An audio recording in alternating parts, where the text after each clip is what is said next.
वजन कमी करण्याचा प्रयत्न करतोय आणि वजन कमी होत नाहीये आणि बाकी सगळ्या गोष्टी माझ्या फॉलो होत आहेत, पण नक्की कुठे घोडा अडतंय तेच कळत नाहीये. सो झोपेकडे लक्ष दिलंय कधी? सो एक्झॅक्टली अपुऱ्या झोपेमुळे वजन कसं कमी होऊ शकत नाही किंवा कसं वाढतं ह्याच्याबद्दल आपण आज बोलणार आहोत. So definitely stay tuned. So मी सविता रोडे. मी वयाच्या 35व्या वर्षी 7 महिन्यात 24 किलो 21 इंच वजन कमी केलं, ते सुद्धा थायरॉइड असताना. आणि आत्ता माझे 50शीतले गोल रेडी आहेत. सो शेवटपर्यंत ऐकत राहा. एक्झॅक्टली आपण बघणार आहोत झोपेचा इम्पॉर्टन्स काय आहे.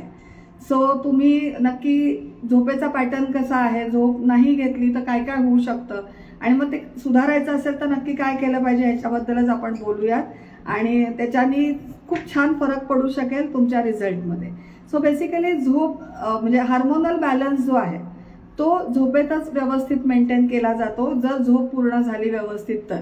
सो भूक लागली आहे आणि पोट भरलंय हे सांगणारे जे 2 हार्मोन्स आहेत ग्रेलिन आणि लेप्टिन, हे झोपेनीच व्यवस्थित नियंत्रित राहतात पूर्ण प्रॉपरली आपली झोप होत असेल तर. आणि ती जर आपली अपुरी झोप होतीये, खूप कमी झोपताय, उशिरा झोपताय, तर हे दोन्ही हार्मोन्स खूप विरुद्ध पद्धतीने काम करायला लागतात. ज्यात म्हणजे स्वतःचं फंक्शन्स ते विसरून चुकीच्या पद्धतीने फंक्शनिंग करायला लागतात आणि त्याच्यानेच हार्मोनल इम्बॅलन्स होतो आणि मग अतिरिक्त खाण्याची इच्छा होणे, खूप खाखा होणे किंवा भूक कंट्रोल न होणे, या सगळ्या गोष्टी त्याच्यामध्ये व्हायला सुरुवात होऊ शकते. सो झोप ही आपली साधारण 6 ते 8 तास नक्की व्हायला पाहिजे. त्याच्यानंतर सेकंड इम्पॉर्टंट थिंग इज चयापचय क्रिया, म्हणजे आपलं मेटाबॉलिझम जे आहे ते सुद्धा झोपेवर अवलंबून आहे. ओके. सो आपण जे आपली चयापचय क्रिया जर आपल्याला निरोगी राखायची असेल तर आपल्याला व्यवस्थितरित्या झोप घेणं खूप गरजेचं आहे. आपण जेव्हा झोपतो तेव्हा दिवसभराचा झालेला ऱ्हास हे बॉडी भरून काढत असते. ओके. सो आपल्या पेशींच्या दुरुस्तीचं काम चालू असतं. त्याच्यानंतर आपण जे काही सकाळपासून रात्रीपर्यंत जे काही आपलं कामकाज झालेलं आहे, मसल टिश्यूज, मसल फायबर्स जे ब्रेकडाऊन होतात त्यांना योग्य प्रमाणात प्रोटीन आपण जर व्यवस्थित दिलं असेल तर त्या सगळ्या गोष्टी रिपेअरिंग त्या रात्री तुमच्या झोपेत होणार आहे. आणि ते रक्तातली साखरेची पातळी सुद्धा त्याच्यातच मेंटेन केली जाते. आणि जर आपण व्यवस्थितरित्या या सगळ्या गोष्टी केल्या नाहीत, म्हणजे झोप व्यवस्थितरित्या घेतली नाही तर चयापचय क्रियेवरती त्याचा परिणाम होतो. चयापचय क्रिया मंदावते, म्हणजेच मेटाबॉलिझम स्लो डाऊन होतं आणि मग कुठेतरी आपल्याला प्रश्न पडायला लागतो, आधी सुद्धा मी 1.5 किंवा 2च पोळ्या खात होते आणि माझं वजन कमी होतं आणि आता सुद्धा मी तेवढंच खाते पण माझं वजन वाढतंय. सो एक्झॅक्टली ह्याचं कारण आहे की आपली चयापचय क्रिया मंदावलेली आहे. Okay. So third most important thing is stress management.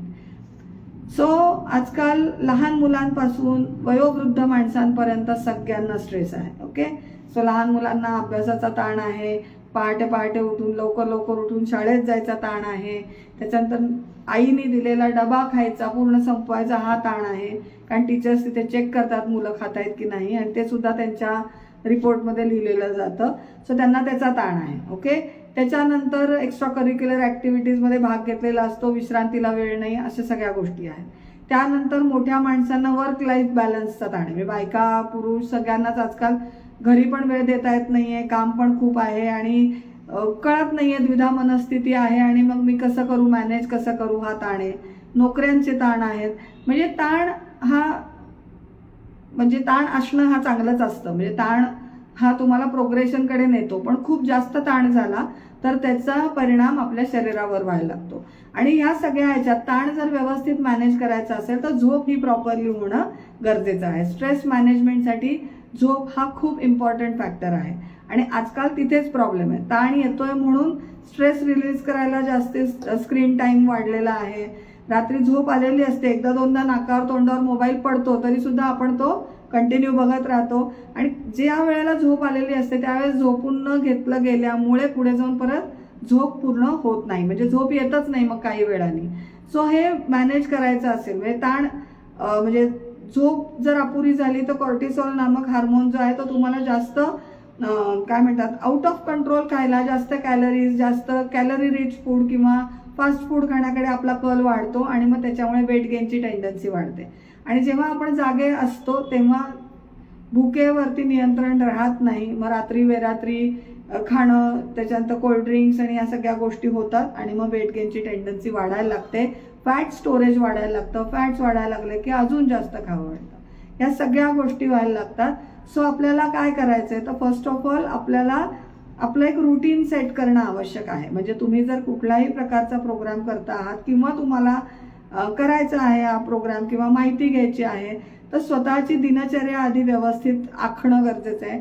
आणि ती नीट होती की नाही याच्यासाठी फर्स्ट ऑफ ऑल आत्ता काय चालू आहे हे नोट डाऊन करणं गरजेचं आहे. म्हणजे आपण सकाळी किती वाजता उठतोय, आपण व्यायाम करतोय का, करत असेल तर व्यायाम किती वेळ करतोय, आपण आहार किती वाजता घेतोय, म्हणजे नाश्ता, दुपारचं जेवण, संध्याकाळचं खाणं, रात्रीचं खाणं हे किती वाजता होत आहे. आणि समजा जर तुम्हाला 10ला झोपायचं आहे बेडमध्ये, तर तुमचं रात्रीचं खाणं हे 7:30-8ला होणं अपेक्षित आहे. सो ते होतंय का, आणि त्यावेळेला काय खाल्लं पाहिजे, ह्या सगळ्या गोष्टी व्यवस्थित जर तुम्ही समजून उमजून फॉलो करायला सुरुवात केल्या की तुम्हाला व्यवस्थितरित्या या सगळ्या गोष्टी आत्मसात करता येतील, चांगला रिझल्ट अचीव करता येईल. तरी सुद्धा तुम्हाला जर काही प्रश्न असतील किंवा मी आता जे काही सांगितलं त्याच्यापैकी तुम्हाला काही प्रॉब्लेम्स होत असतील, तर डेफिनेटली तुम्ही कमेंट करू शकता, DM करू शकता, आणि आपण याच्यावरती नक्कीच डिस्कस करू की नक्की कसं सुधारता येईल. सो डेफिनेटली तुम्हाला कुठल्याही प्रकारचे या पद्धतीचे चॅलेंजेस असतील तुमच्या वेट मॅनेजमेंटशी रिलेटेड किंवा हेल्थ इम्प्रूव्ह करायची आणि त्याच्यात हे चॅलेंजेस येत आहेत, डेफिनेटली तुम्ही आम्हाला मेसेज करू शकता. So all the best, thank you so much and have a nice day. Bye bye.